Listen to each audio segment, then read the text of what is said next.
दोस्तों, राजी अपने दौर के अजीम मुसलमान हकीम, दानश्वर और माहिर तबीब थे।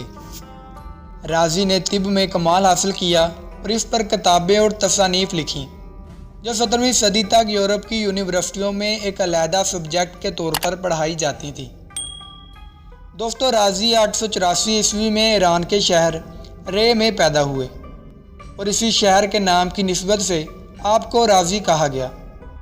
दोस्तों, राजी का असल नाम अबू बकर मोहम्मद इब्न ज़करिया अल राजी था। राजी को ईरान के शहर रे और बगदाद में सरकारी शफाखानों का नाज़िम रखा गया। तिब में राजी को वो शोहरत मिली कि आप तिब के इमाम वक्त ठहरे। दोस्तों, जब जवानी में राजी पर ज़िंदगी की जिम्मेदारियां बढ़ी तो इसने दौलत कमाने के लिए कीमियागरी यानी केमिस्ट्री के फ़न को अपनाया। इस कीमियागरी की बदौलत राजी कम कीमत दांतों को सोने में तब्दील कर कर बहुत जल्द अमीर बनना चाहता था। दोस्तों, इस ज़माने में कीमियागरी के जो तरीके मशहूर थे, इन तरीक़ों को इस्तेमाल करते हुए वो कम कीमत दांतों को सोने में तब्दील करने की कोशिश में लगा रहा। एक दिन राजी दांत पिघला रहा था कि आग को फूंके मारते मारते राजी की आंखें झुलस गईं। दोस्तों, वो इलाज के लिए एक तबीब के पास गए।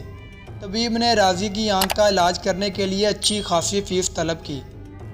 दोस्तों, इस वक्त राजी के जहन में आया कि असल कीमियागरी और दौलत कमाने का तरीका तो ये है, ना कि वो जिसमें वो अब तक सर खपाते रहे। फिर राजी ने अपनी सारी तवज्जो इल्म तिब में लगा दी। राजी तिब की तालीम हासिल करने के लिए बगदाद रवाना हुए। दोस्तों, बगदाद में फ़रदौसुल हिकमत से तिब के तमाम रामूज़ सीखे और बड़ी मेहनत से इसमें कमाल हासिल किया। फिर 908 ईस्वी में राजी बगदाद के मरकज़ी शफाखाने, जो इस वक्त का सबसे बड़ा शफाखाना था, वहाँ राजी को आला अफसर का ओहदा पेश किया गया।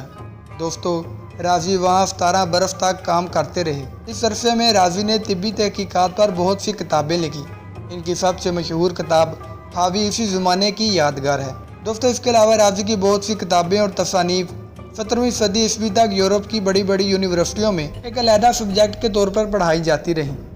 दोस्तों, मैं उम्मीद करता हूं कि आप लोगों को आज की वीडियो पसंद आई होगी और इस तरह की वीडियोस हासिल करने के लिए चैनल को सब्सक्राइब कर लें। खुदा हाफिज़।